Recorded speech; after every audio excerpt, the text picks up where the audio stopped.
Rekhta foundation جو کہ اردو کا سب سے بڑا پلیٹ فارم ہے، اردو شاعری کے لیے، اردو نظموں کے لیے، اردو شعراء، اردو زبان و ادب کے لیے سب سے بڑا پلیٹ فارم اور سب سے بڑا ویب سائٹ ہے گوگل میں۔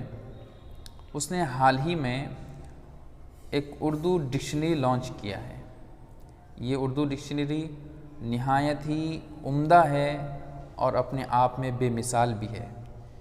اردو کی جتنی بھی لغت، جتنی بھی ڈکشنریز گوگل میں موجود ہیں یا پھر پلے اسٹور میں موجود ہیں، ان سب سے ممتاز، ان سب سے نمایاں یہ لغت ہے اردو ڈکشنری، ریختہ ڈکشنری۔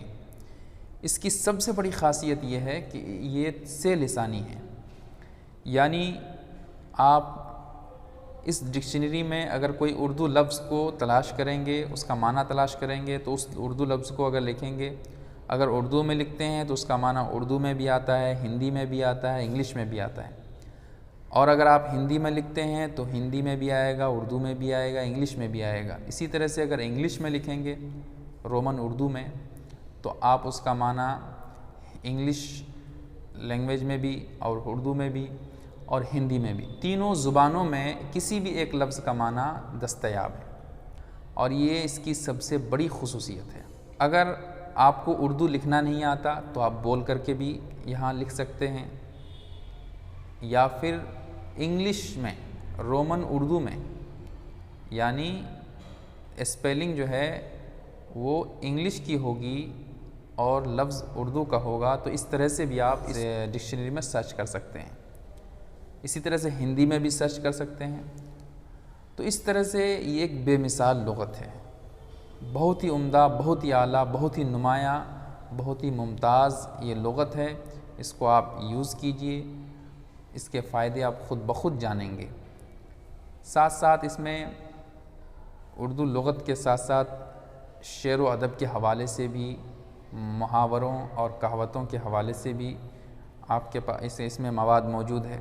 جو بھی لفظ تلاش کریں گے اس سے متعلق شعر بھی آپ کو اس میں دیکھنے کو ملیں گے، اس سے متعلق اگر کوئی کہاوت ہے یا اس سے متعلق کوئی محاورہ ہے تو وہ بھی یہاں پر آ جاتا ہے۔ تو ان تمام خصوصیات کی وجہ سے میں سمجھتا ہوں اردو کی یہ پہلی لغت ہے، یہ پہلی ڈکشنری ہے جو اتنے زیادہ فوائد اور اتنے زیادہ فیچرز کی حامل ہے۔ تو آپ اسے ضرور استعمال کیجئے۔ استعمال کرنا بہت ہی آسان ہے۔ سمپلی آپ اپنے موبائل کے گوگل پلے اسٹور میں جائیں گے اور اس میں ریختہ اردو ڈکشنری لکھیں گے تو یہ والی ڈکشنری آ جائے گی۔ نیچے ریختہ کا ویب سائٹ ہے، آفیشیل ویب سائٹ، دیکھیے یہاں پر بھی ریختہ فاؤنڈیشن لکھا ہوا ہے، یہاں بھی ریختہ فاؤنڈیشن ہے۔ تو یہ ریختہ فاؤنڈیشن کی جانب سے یہ لغت ہے، بہت ہی اچھی لغت ہے۔ اس کو آپ گوگل پلے اسٹور سے ڈاؤن لوڈ کریں گے اپنے موبائل میں۔ میرے موبائل میں پہلے سے ڈاؤن لوڈیڈ ہے، تو ہم اسے اوپن کریں گے۔ اوپن کرنے کے بعد سب سے پہلے یہ والا انٹرفیس آپ کے سامنے آئے گا۔ یہ تعارف ہے ریختہ ڈکشنری کا۔ اس میں کہہ رہے ہیں کہ اردو، انگلش، ہندی تینوں زبان میں یہ لغت جو ہے موجود ہے۔ اسی طرح سے اس میں لکھا ہوا ہے اسمارٹ ٹری لنگوئل سرچ، یعنی تینوں زبانوں میں آپ اس لغت میں سرچ کر سکتے ہیں، اردو میں بھی سرچ کر سکتے ہیں، ہندی میں بھی سرچ کر سکتے ہیں اور انگلش میں بھی سرچ کر سکتے ہیں۔ اسی طرح سے اس میں کوئی بھی ایک لفظ آپ سرچ کریں گے تو ساتھ ساتھ اس لفظ کے آگے آگے اس سے متعلق جو بھی الفاظ آئیں گے تو وہ الفاظ جو ہے وہ آگے سے ہی یہ دکھا دیتا ہے۔ تو اس طرح سے یہ ریورس ڈکشنری بھی ہے، اور کوئی بھی لفظ آپ تلاش کریں گے تو اس لفظ کو آپ بعد میں دیکھنے کے لیے سیو بھی کر سکتے ہیں۔ اسی طرح سے آپ اس ڈکشنری کو انگلش میں بھی چلا سکتے ہیں، ہندی میں بھی چلا سکتے ہیں اور اردو میں بھی چلا سکتے ہیں۔ تو جس میں بھی آپ آرام محسوس کریں وہ سلیکٹ کر لیں۔ چلیے ہم اردو سلیکٹ کرتے ہیں، فنش۔ اس کے بعد اس کو آپ اپنے گوگل کنیکٹ کر لیجئے۔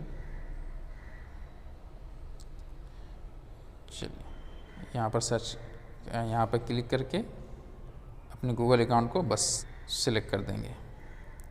تو یہ ڈکشنری جو ہے لاگ ان ہم اس میں ہو چکے ہیں۔ اب دیکھیے اس کا انٹرفیس دیکھیے کتنا خوبصورت ہے۔ کچھ الفاظ جو کہ بہت زیادہ تلاش کیے جاتے ہیں وہ یہاں دے دیا گیا ہے۔ اب ایک لفظ ہم جیسے عہد، اس پر ہم کلک کرتے ہیں تو دیکھیے اس کا جو تلفظ ہے زبر زیر بھی لگا دیا گیا، ساتھ ہی ساتھ ہندی میں اور اردو میں، اور اس میں کچھ مزید چیزیں بھی ہیں جیسے اس کی اصل عربی عہد اصل میں عربی کا لفظ ہے جو اردو میں استعمال ہوتا ہے۔ اس کا وزن بھی دے دیا گیا، وزن عروضی 1 2 یعنی عہد، ٹھیک ہے۔ اس کی تفصیل بھی جان سکتے ہیں۔ وزن لفظ کی صوتی حیثیت بیان کرتا ہے۔ اردو لفظ کی صوتی اکائیاں ایک حرفی اور دو حرفی ہوتی ہے۔ ایک سے مراد ایک حرفی اور دو اس کی علامتیں ہیں، دو سے مراد دو حرفی، ٹھیک ہے۔ تو عہد یہ پہلے ایک ہے پھر اس کے بعد دو ہے۔ تو یہ وزن عروضی جو شاعری سے سوجھ بوجھ رکھتے ہیں ان کو معلوم ہوگا۔ تو کسی لفظ کا وزن عروضی دیکھنا ہے تو یہاں پر بھی آپ دیکھ سکتے ہیں۔ اسی طرح سے اس لفظ کی جمع کیا آتی ہے یہاں دے دی گئی ہے، عہود۔ اسی طرح سے اگر آپ اس کو پڑھ نہیں سکتے تو آپ سن کر کے بھی اس لفظ کا تلفظ کر سکیں گے، جیسے سمپل یہاں کلک کیجیے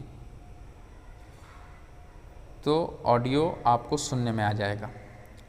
اسی طرح سے اس لفظ کی مزید اس لفظ کے بارے میں جیسے مذکر ہے، اسم ہے، فعل ہے، کیا ہے، تو دیکھ لیا کہ اسم ہے اور مذکر ہے۔ اس کا معنی ہوتا ہے دنیا، وقت، زمانہ، دور، قول و قرار، قسم و وعدہ۔ اب اس کے جو انگلش معنی ہیں وہ یہاں دیکھ سکتے ہیں آپ۔ اسی طرح سے ہندی میں کیا معنی آتے ہیں اس کے، وہ یہاں آپ دیکھ سکتے ہیں۔ اور اس لفظ کے جو مترادفات ہیں، یعنی اس لفظ کے ہم معنی الفاظ، وقت، اس کے بعد ذمہ، معاہدہ، قسم، زمان وغیرہ اس لفظ کے ہم معنی الفاظ ہیں۔ اس لفظ سے متعلق جو محاورے ہیں وہ نیچے دیے گئے ہیں، جیسے یہاں پر عہد توڑنا، عہد باندھنا، عہد کر لینا، یہ سب محاورہ ہے، ٹھیک ہے۔ جیسے عہد توڑنا، اس کو ہندی میں محاورہ ہے یہ عہد توڑنا، اس کا کیا مطلب ہوتا ہے ہندی میں اس کی وضاحت کر دی گئی ہے، ٹھیک ہے۔ عہد توڑنا، قول و قرار ختم کرنا، وعدے پر قائم نہ رہنا، عہد شکنی کرنا، وعدہ کر کے بدل جانا، اقرار سے پھر جانا۔ تو زیادہ تفصیلات کی گنجائش نہیں ہے، آپ اس کو استعمال کیجیے، بہت ہی ممتاز، بہت ہی اعلیٰ لغت ہے، استعمال کریں گے تو خود ہی آپ لغت کے بنانے والے اور لغت میں اس قدر فیچرز دینے والے کے لیے آپ خود ہی دعا کریں گے۔ بہت ہی اچھی لغت ہے۔ اگر آپ کو یہ لغت اچھی لگے تو کمنٹس باکس میں ضرور بتائیے، اس سے مجھے خوشی ہوگی۔